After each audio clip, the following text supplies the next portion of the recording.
como decía Laureano, la parte más, en términos del número de artículos, etcétera, se refiere más a la cuestión institucional y no tanto, digamos, a la parte conceptual y de prioridades.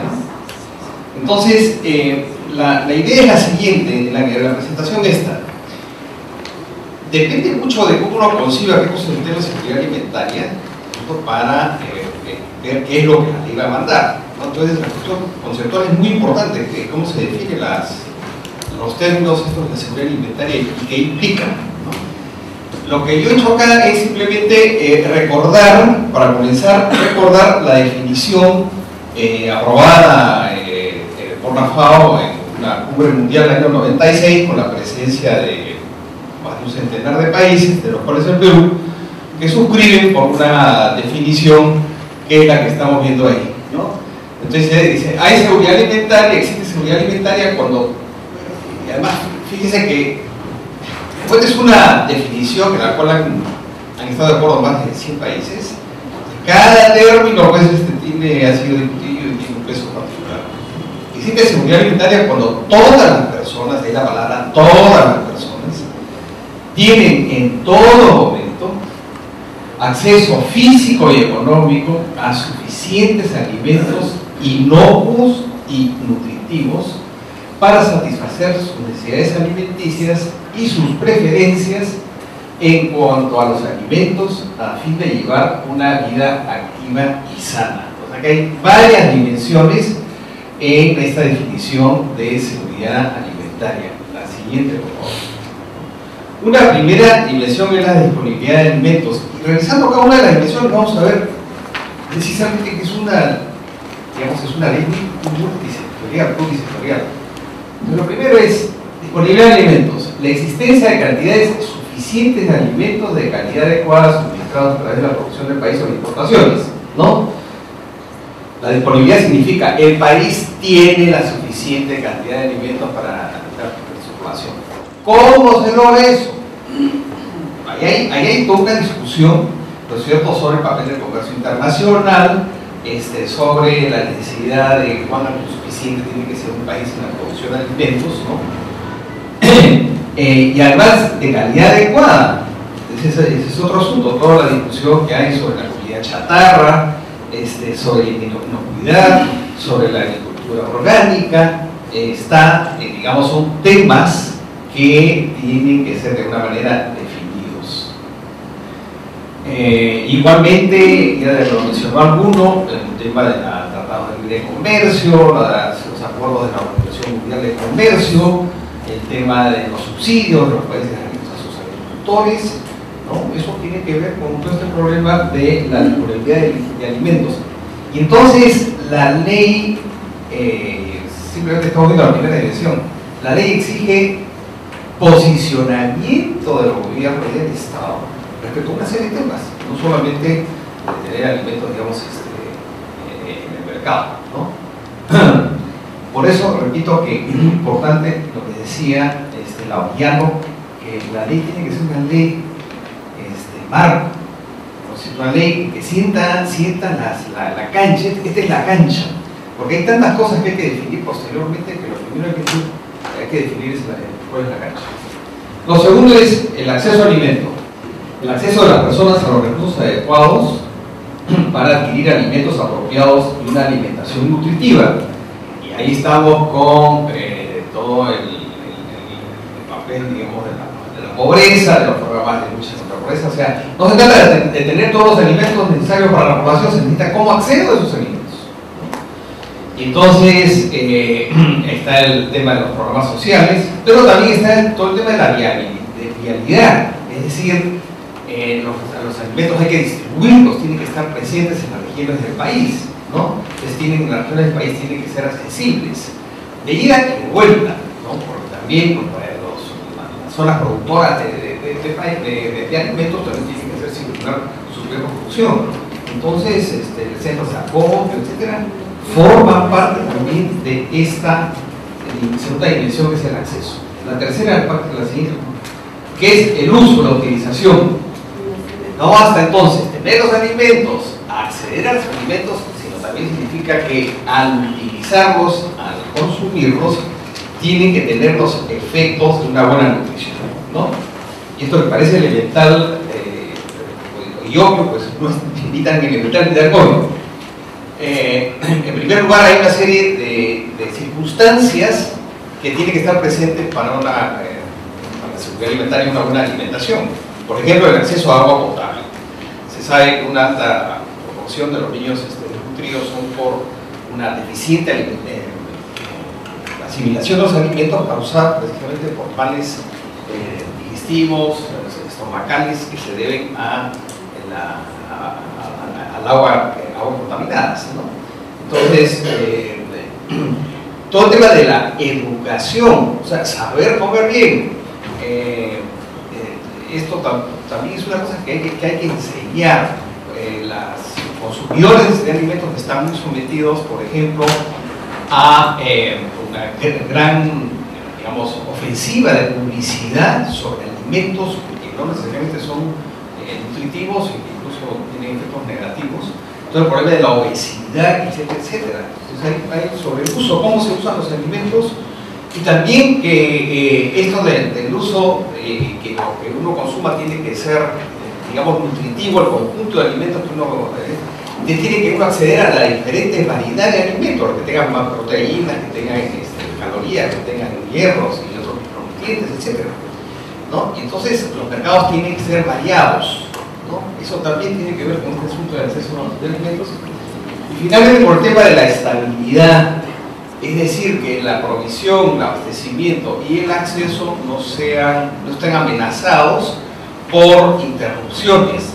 Las interrupciones pueden ser varias, comenzando con los eventos climáticos extremos, interrupción de las carreteras, también crisis económicas, ¿no es cierto? Terremotos, en fin, ¿no?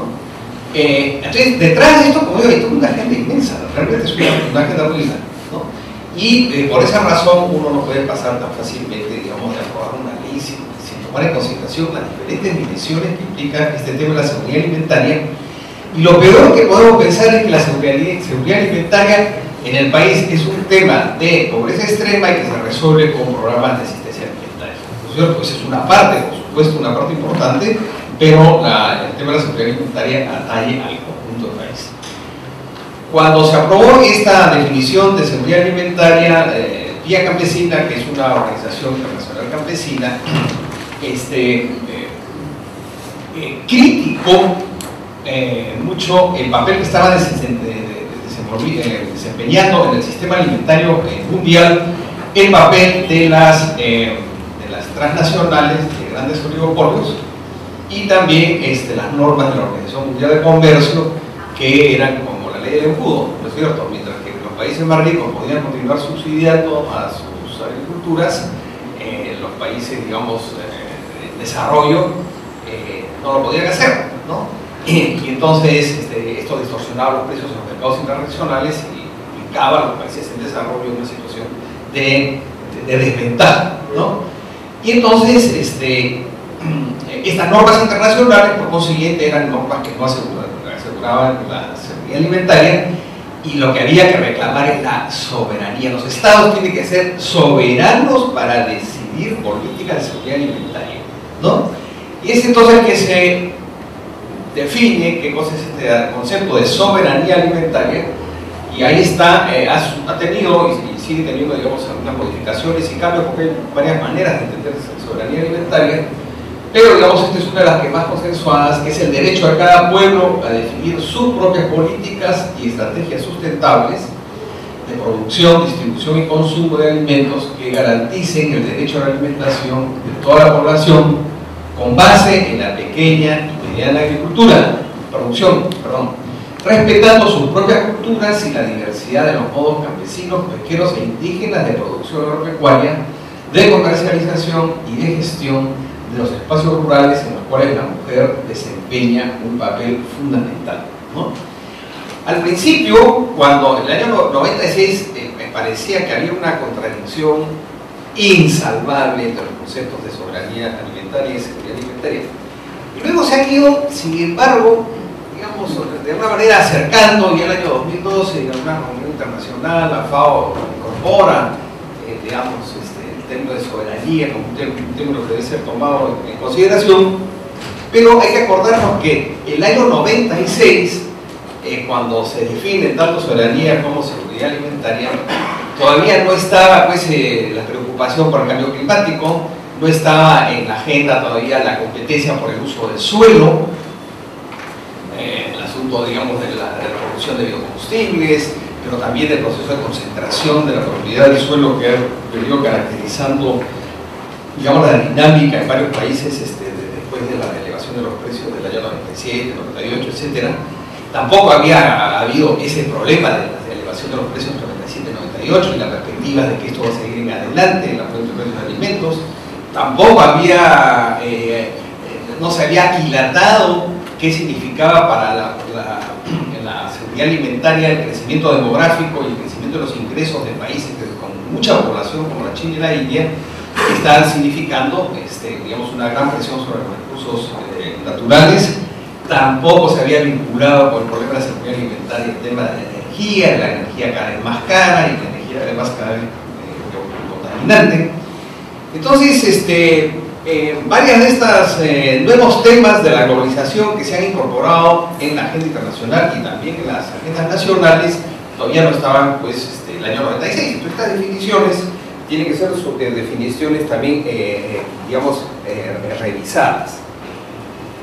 Y finalmente, la última, que es el concepto de inseguridad alimentaria, se puede definir como la probabilidad de una disminución drástica del acceso a los alimentos o de los niveles de consumo debido a riesgos ambientales o sociales o a una reducida capacidad de respuesta, y que está vinculada a toda esta idea de los riesgos, de la gestión de riesgos, etc.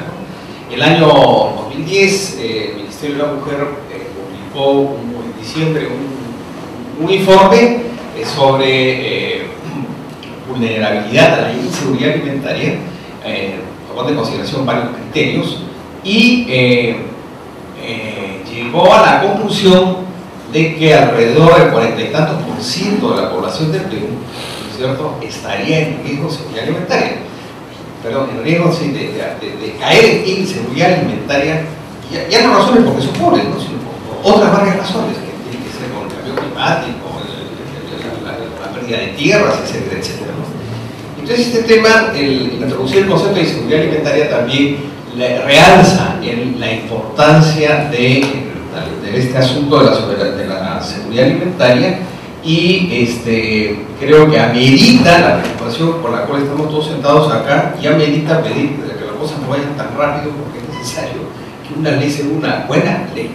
Bueno, nosotros hemos comenzado en CEPES, pero también en base a ya lo que tenemos, lo que hemos ido conversando varios de ustedes, es ideando qué es lo que podría contener, digamos, esta ley marco, ¿no? Y hay una cosa bien importante que creo que no ha sido suficientemente subrayada, es que en el proyecto de ley se explicita el derecho de la población a la alimentación. Dice el derecho de los peruanos, uno dice, ¿por qué los bolivianos que están en el Perú no tienen derecho a la alimentación? Por supuesto que tienen derecho a la alimentación, ¿no? Debería ser, todos los que están en el país tienen derecho a la alimentación. O sea, un derecho humano a la alimentación, ¿no? Y entonces pensábamos que como derecho humano a la alimentación corresponde al Estado diferentes formas de aproximarse a estos derechos, que clásicamente son esas tres formas, ¿no?